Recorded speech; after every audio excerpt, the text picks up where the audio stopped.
Mi è capitato di smarrire una volta la mia piccolina. Quello che era stato bellissimo è che si era mossa praticamente tutta la scuderia per aiutarmi a ritrovarla. Il proprietario della scuderia aveva preso la macchina e era andato a farsi un giro per le stradine sterrate per vedere se la vedeva, chi guardava di qui, chi mi tranquillizzava, no ma vedrai che non sarà successo niente. Io avevo veramente perso la bussola e poi avevo riflettuto e pensato ma cos'è l'ultima cosa che ho fatto e mi ero messa a rovistare nei sacchi di pane all'interno di questo box e quindi sono andata a rivedere e la cagnolina era lì che scodinzolava felice di essere stata ritrovata. Maura fa parte del team Ricerca Cani Ticino, un gruppo di 10 volontari provenienti da tutto il cantone che ha deciso di dare il proprio apporto nella ricerca di cani dispersi. Ma cosa spinge queste persone a fornire il loro impegno nella ricerca degli amici a quattro zampe? Spesso la solidarietà nasce da un'esperienza personale che ha lasciato il segno, come quella vissuta da Maura. Da lì mi sono resa conto di due cose. Uno, che brutto è perdere un cane e non sapere dove si trovi. E due, che bello è ricevere aiuto, anche inaspettatamente, da persone che sono lì presenti e vogliono aiutarti a recuperare il tuo cane. Insieme a Maura, anche Alizé ha iniziato anni fa questa avventura quasi per caso. La ricerca cani è iniziata circa 6-7 anni fa, quando era scappata la cagnolina di una signora svizzera tedesca in zona Mornera Ponte Tibetano. E io ero venuta a conoscenza di questa fuga attraverso una mia amica e noi avevamo deciso di andare a dare una mano a cercare questo cane, cosa che non avevamo mai fatto prima, forse perché non avevamo mai sentito è scappato un cane, andiamo a cercarlo. E da lì è iniziato tutto, quindi da lì abbiamo conosciuto delle persone che facevano ricerca, abbiamo cominciato a seguire di più magari anche Facebook, quindi vedevamo gli annunci di scomparsa, contattavamo i proprietari e da lì è stato un continuo fino ad oggi. Devo dire, il primo cane non l'abbiamo cercato dicendo adesso noi diventeremo un gruppo ricerca cani e da adesso in poi cercheremo i cani persi. È una cosa che si è sviluppata ricerca dopo ricerca.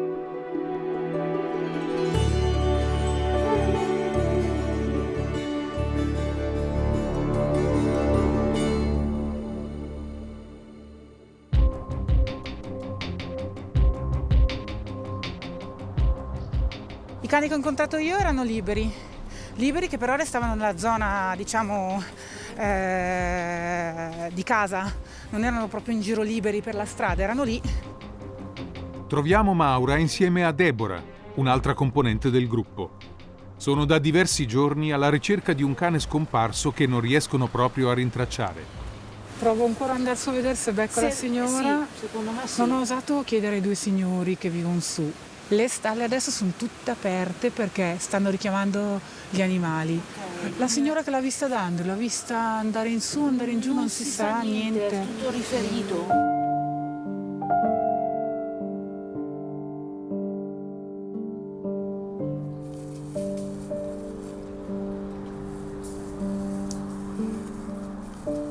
Maida è scappata da casa ed è andata verso le zone che conosceva dove andavamo insieme.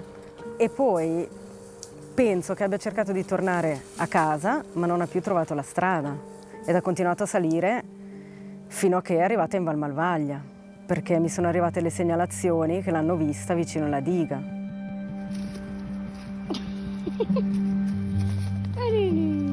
Ciao, ma brava. La Maida viene da una situazione difficile, perché viene dalla Bosnia. L'ho presa 4 anni fa da un'associazione e quando è arrivata aveva veramente paura di qualsiasi cosa. Cioè, non si lasciava avvicinare, piangeva, voleva a tutti i costi uscire da casa.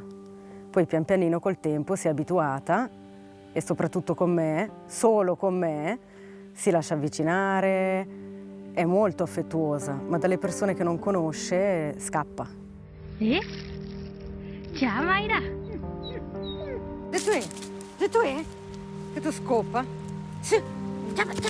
Lia è alla ricerca della sua cagnolina Maida. Hanno trascorso 4 anni insieme, un rapporto intenso. Sono molti coloro che amano il loro animale al punto di ritenerlo un membro della famiglia. Brava!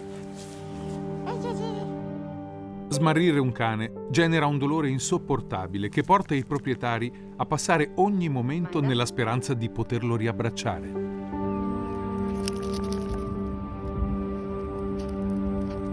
Dopo 4 anni, Lia passa la prima notte da sola. Maida non è più con lei.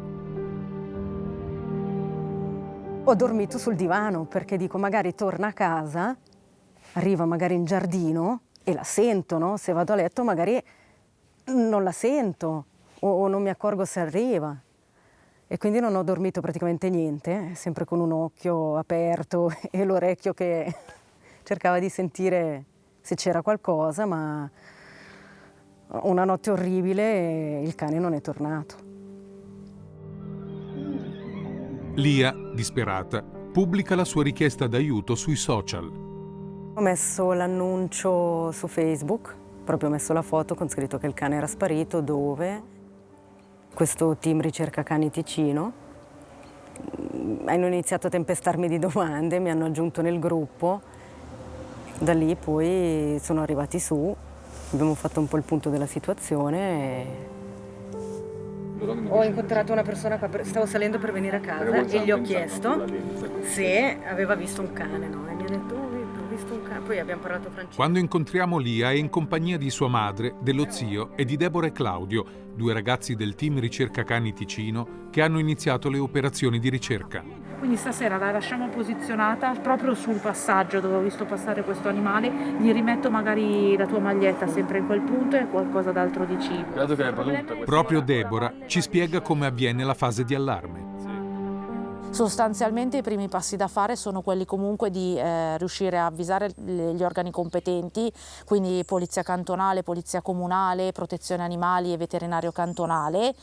Dopodiché iniziamo a fare una pubblicazione di appelli mirati, insomma qualsiasi mezzo che possa aiutarci a spargere l'informazione il più velocemente possibile.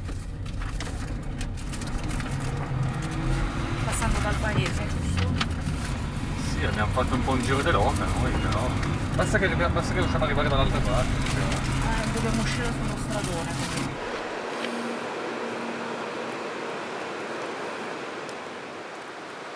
È un meticcio taglia media, più o meno taglia border collie, e nera e bianca se...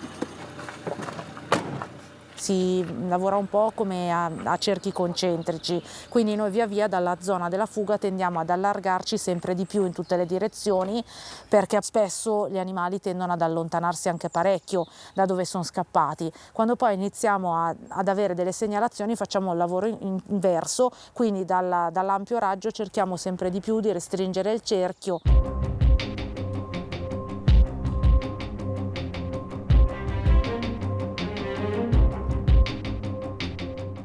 Lei è salita da questa strada e deve aver proseguito sulla strada principale perché poi è stata vista sopra il muro della diga che procedeva verso il tunnel che porta in Valcombra.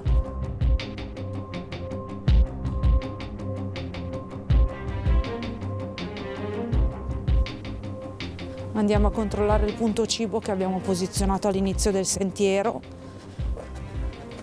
Avevamo messo una maglietta della proprietaria con dei cervelà. E adesso controlliamo la fototrappola che abbiamo posizionato che potesse riprendere anche la discesa del sentiero. C'è un animale, ma penso sia una volpe, là in fondo. Nella fototrappola nessuna traccia della cagnolina Maida. Si vedono invece altri animali, oltre alla volpe, anche una faina.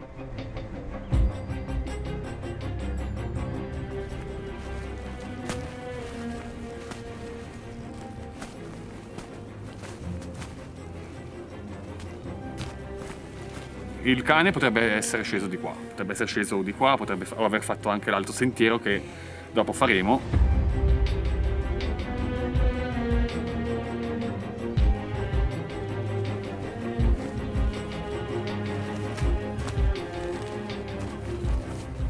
Io sono venuto a conoscenza del gruppo circa un anno e mezzo fa, quando ho perso il mio cane a Sessa.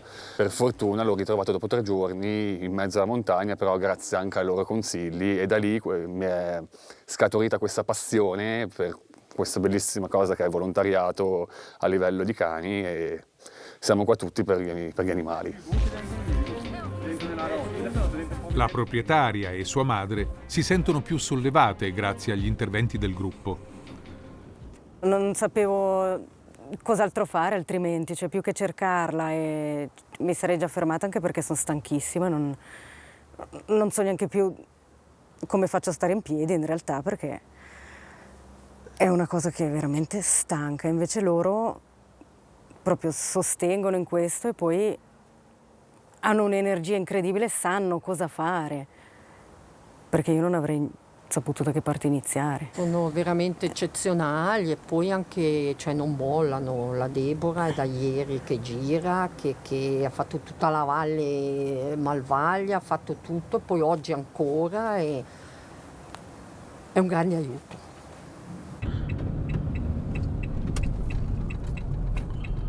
Deborah è la persona di riferimento per tutto il gruppo. Vanta esperienza anche nell'Associazione Italiana Acchiappa Levrieri, di cui è presidente. Ha deciso di dare il suo contributo anche in questo gruppo spontaneo attivo nel cantone. La prima esperienza con una volontaria del gruppo del Canton Ticino è stata a Chiasso per la fuga di un barboncino che si chiamava Melì e purtroppo non è più stata ritrovata. Abbiamo avuto modo di conoscerci personalmente e non soltanto via social come era, diciamo, successo nel periodo precedente, e da lì diciamo che abbiamo iniziato a far squadra. La stradina della campagna è questa qui, Lia? No, non è della campagna, qua è il boschetto, ma noi veniamo sempre qua. Ok. E lì voi entrate dentro lì, eh? Sì, sì. La seconda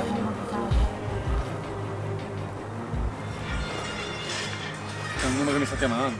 Pronto? Ciao. Ah, c'eri anche te. Aspetta che ti mettiamo in viva voce. Aspetta un attimo.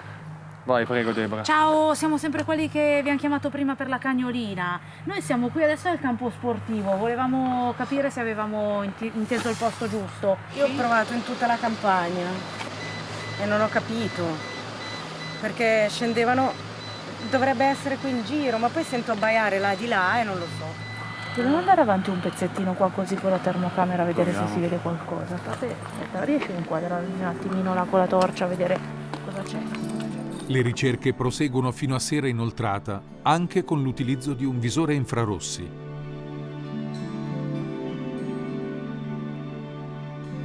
La termocamera permette di individuare gli animali nascosti nel bosco. Si vedono molti caprioli e alcuni cervi, e si fanno anche delle piacevoli scoperte, come una mamma tasso con il suo cucciolo.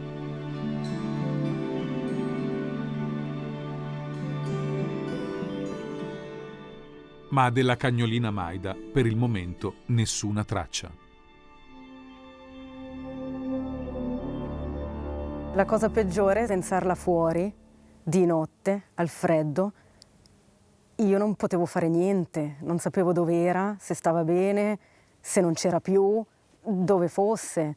Ed è stato bruttissimo essere così impotente, non sapevo più cosa fare. Io ero a casa al caldo, davanti al camino, e lei fuori e non sapevo dove.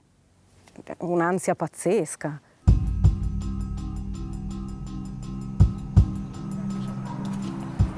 Metto qua, dici che inquadra abbastanza. Durante la notte Deborah installa un'altra fototrappola nel giardino di Lia e riversa un liquido odoroso nel terreno. Un'attività senza pausa per giorni e per notti. Dormo sulla mia macchina, che praticamente è la mia seconda casa, quindi adibita, diciamo, nella parte posteriore a una sorta di lettino. per riuscire ad avere anche dei frutti bisogna proprio investire anche una quantità di tempo notevole, non si può davvero darsi un orario, magari una ricerca che dura 15 giorni, poi nel giro di un'ora si riesce a risolvere, perché cercando di restringere il campo sui movimenti del cane, cercando di mappare il territorio, di fidelizzare il cane a una determinata zona, sostanzialmente stringi sempre di più il cerchio fino a quando, una volta che hai seminato e hai costruito tutto questo lavoro attorno, riesci ad avere il risultato. Una volta rintracciata l'area in cui si trova il cane, per la fase finale della ricerca a volte si utilizzano delle trappole per animali che vengono sempre notificate alle autorità competenti.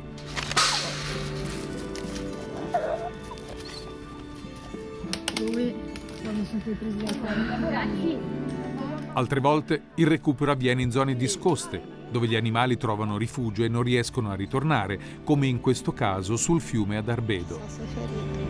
Poi su, Nini, dai. Emozioni.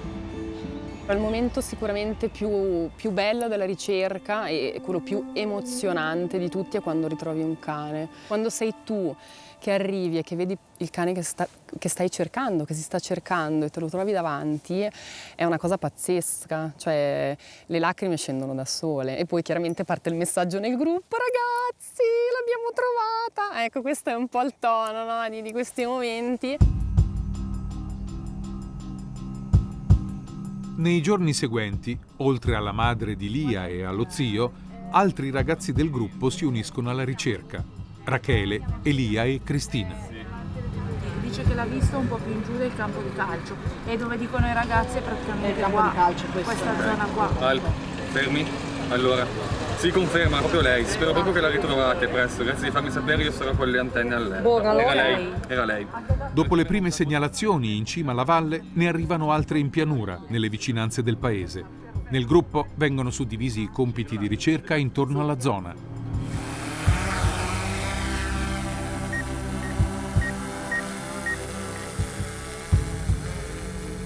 Il monitoraggio dell'area è facilitato anche dall'utilizzo di un drone a infrarossi. Elia è il pilota ufficiale del gruppo.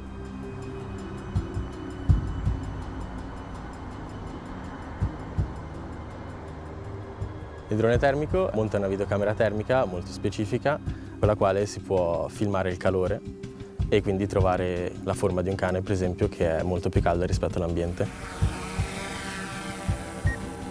Ho visto un post su Facebook, cercavano qualcuno con un drone, perché in Valle Maggia c'era un cane disperso su una parete verticale circa 200 metri e da lì ho iniziato, quando possibile, a aiutare il gruppo. Adesso ho scannerizzato tutto il fiume, da qua circa 1 chilometro, andando verso il punto dove si presuppone sia stato visto il cane ieri sera. Purtroppo non ho visto niente, solo mucche e cavalli. Si posizionano altre fototrappole con del cibo nel punto di avvistamento. Ogni fototrappola viene segnalata al guardiacaccia della zona. Anche Cristina è entrata a far parte del gruppo, aderendo alle richieste di aiuto per cani dispersi attraverso i social network. Ho letto su Facebook una richiesta d'aiuto per un cane smarrito e ho offerto il mio aiuto in questo modo.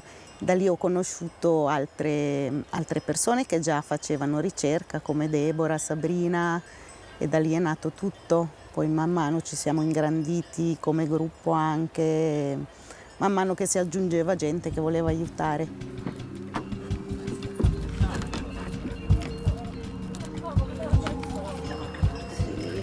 Stiamo facendo un brodo ben carico di carne, in cui scioglieremo anche del cibo umido per gatti per poter fare la traccia d'odore.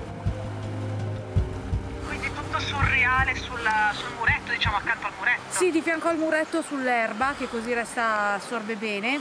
Tutto su fino al campo sportivo assolutamente. Poi sul percorso ci posizioniamo dei punti cibo.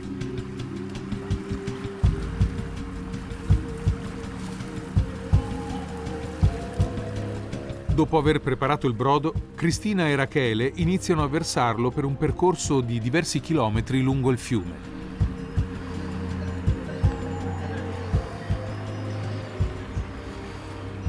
serve per attirare il cane e trascinarlo in un punto, quindi per percorrere una certa tratta e farlo avvicinare anche ai nostri punti cibo, alle nostre fototrappole, per permettere di vedere il cane e portarlo in un punto specifico. Se il cane dovesse intercettare questa striscia di brodo, capirebbe anche che c'è del cibo, quindi potrebbe tornare in un punto più frequentemente e noi potremmo circoscrivere un po' l'area. Dopo una settimana di ricerche, della cagnolina Maida ancora non vi è traccia.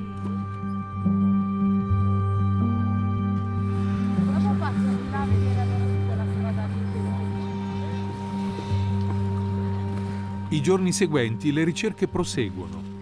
Vengono controllate le fototrappole e, curiosamente, si vede che nelle notti passate, seguendo le tracce odorose, è arrivato un gatto.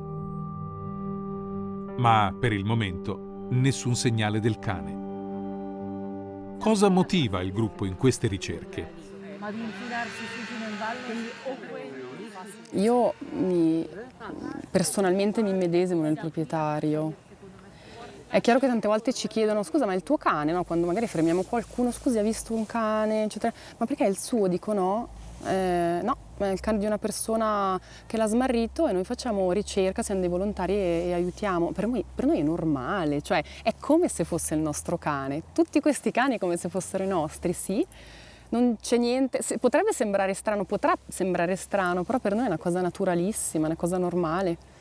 Io ho sempre pensato, non vorrei trovarmi in quella situazione di aver perso il mio cane e trovarmi da sola in effetti in balia degli eventi e non sapere cosa fare, quindi penso sia importante la vicinanza già di per sé con le persone che si trovano in questa situazione. È come se fosse un richiamo, ecco, chiamiamolo così, un richiamo. Quando scappa un cane bisogna andare a cercarlo, punto, non ci sono né se né ma, è così, bisogna andare a cercarlo e metterci, in questo caso del nostro, e fare tutto il possibile e l'impossibile per trovarlo. Poi è chiaro che l'amore per gli animali che va oltre tutto, sicuramente anche questo ci spinge a fare la ricerca, ad averne bisogno, ecco.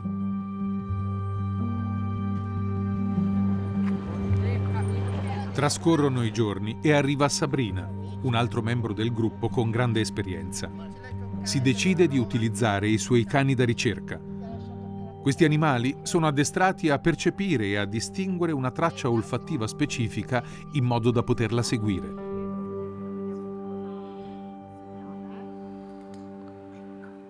L'odore che io le darò l'input della spazzola che mi ha dato la proprietaria di Maida, glielo faccio sentire e se effettivamente Maida è passata dalla zona, dal punto dove partiremo, mi darà dei segnali, comincerà a seguire una pista.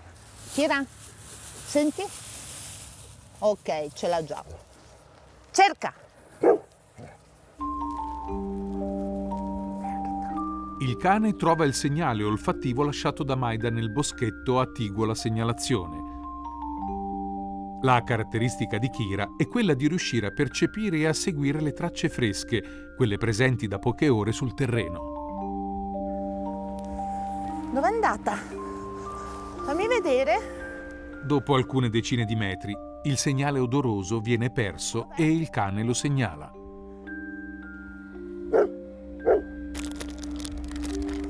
Bravissima! Sabrina decide poi di fare un tentativo con l'altro cane, Polly, che a differenza di Kira è specializzata nel seguire tracce vecchie, quelle lasciate sul terreno da più giorni. Questa volta il cane segue una traccia lungo i campi. Nell'aria, lungo un percorso di diversi chilometri, Polly intercetta tracce invisibili per gli esseri umani, ma che per lei rappresentano un mondo molto reale. Lavora, dai, molto bene. Il cane inizia a imboccare la via che dal paese di Malvaglia si dirige verso la valle. Ci sono state delle segnalazioni dove dicevano che avevano visto un cane bianco e nero e sono state tutte segnalazioni dove siamo corsi a cercarla, perché magari era lì, sempre con la speranza che era la volta buona. E invece alla fine non era mai la Maida, era sempre un altro cane. Sembra quasi che è inutile cercarla. Le settimane seguenti il gruppo si sposta in alto, al di sopra della diga. A questo punto della ricerca, ogni giorno può essere quello decisivo. Oggi è il mio compleanno, speriamo di ricevere un bel regalo dalla cagnolina che stiamo cercando. Niente, oggi è il mio compleanno, io sono qui, sono ben contenta di essere qui e di passare il mio compleanno in ricerca, come diciamo noi. Dopo 3 settimane di ricerca, nonostante le difficoltà, il gruppo appare sempre più motivato. Oggi è il mio compleanno, ascolta, devi da mangiare. Ok. Siamo un gruppo piccolo di poche persone, un gruppo affiatato, un gruppo anche di amici, perché ogni tanto ci troviamo anche ad andare a mangiare una pizza, non capita spesso, ma capita anche questo. Quello che vorrei dire è che vorrei avere molto più tempo per poter fare ricerca, per dedicarmi alla ricerca. Ecco, sicuramente non c'è meteo che tenga, no? Quando si fa ricerca, con l'ombrello, con gli stivali per la pioggia, con il berretto e i guanti, maniche corte, se c'è il sole, se non c'è il sole, se nevica, se ci sono le nuvole. Allora, io sono appunto tornata a Sodandrio, ho rifatto passare un po' ancora le cascine, però la vedo improbabile che sia rimasta chiusa qua dentro da qualche parte. Poi comunque c'è gente, c'è ancora movimento, nonostante siamo un po' alla fine della stagione. In aiuto del gruppo troviamo anche Maura. Con questo dispiegamento di forze viene da chiedersi come si mantengono questi ragazzi e quanto può costare ai proprietari di un cane disperso una ricerca come questa. Ci manteniamo da soli, non ci sono spese che fatturiamo. Per noi deve essere chiaro fin dall'inizio che l'aiuto che forniamo è gratuito. Non chiediamo rimborsi spese, i chilometri della macchina non li fatturiamo, però secondo me questa è un po' la base del volontariato, cioè bisogna metterci un po'. Scusi una domanda, ma voi non fate pagare nulla? No. Noi non facciamo pagare niente, nessuna spesa, perché ne abbiamo parlato diverse volte. Per noi è importante che qualsiasi proprietario di cane sia in grado di cercare il proprio cane con gli stessi mezzi a disposizione e non deve essere una scelta dettata da una disponibilità finanziaria. Sì. Dopo quasi un mese di ricerche, Cristina, Maura e Alizé posizionano altre fototrappole a sud di Malvaglia, verso Biasca. Ci vuole qualcosa sotto ancora? No, sì, no, dovrebbe star così, capito? Prova a lasciarla. Ci siamo? Dopo tutto questo tempo mi devo mettere il cuore in pace, perché nonostante loro sono ancora in giro adesso a cercare il cane, io non riesco a continuare a stare in giro a pensare che lei è viva e io sono qui e non posso fare niente. Io devo continuare ad andare avanti con la mia vita, anche perché sennò, continuando a pensare al cane, non riesco a concentrarmi sul lavoro e neanche in tutto il resto, non riesco più a tirare insieme niente. Quindi mi sono praticamente messa il cuore in pace. Io comincio a pensare che il cane non ci sia più. Tante volte purtroppo le ricerche diventano difficili, diventano lunghe e quindi devo dire che quello è il momento più difficile, perché chiaramente ci sono momenti dove i proprietari chiaramente si lasciano anche andare e abbassano le armi, sono disarmati, sono a nudo, no? In questo senso.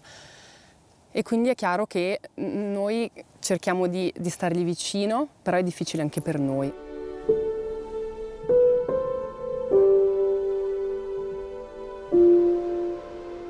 È passato un mese. Maida non si trova più. Non tutte le storie sono a lieto fine. Nonostante l'impegno, il cane è disperso. Le speranze dei proprietari e anche quelle del gruppo si sono dissolte sui monti.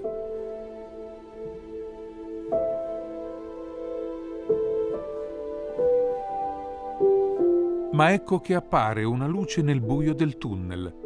Arriva un messaggio WhatsApp con delle foto. Sembra la volta buona. Raggiungiamo immediatamente la persona che le ha mandate.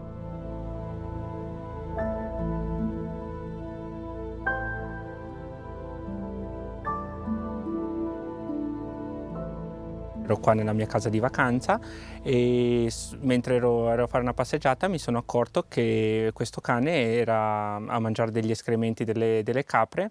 Avevo con me appunto del pane secco, ho iniziato a donarglielo e pian piano sono riuscito a farlo entrare in auto. Jonas ha riconosciuto Maida proprio grazie alle indicazioni che ha ricevuto dal gruppo. Allora, il cane era qua sopra il muro a mangiare degli escrementi sulla strada.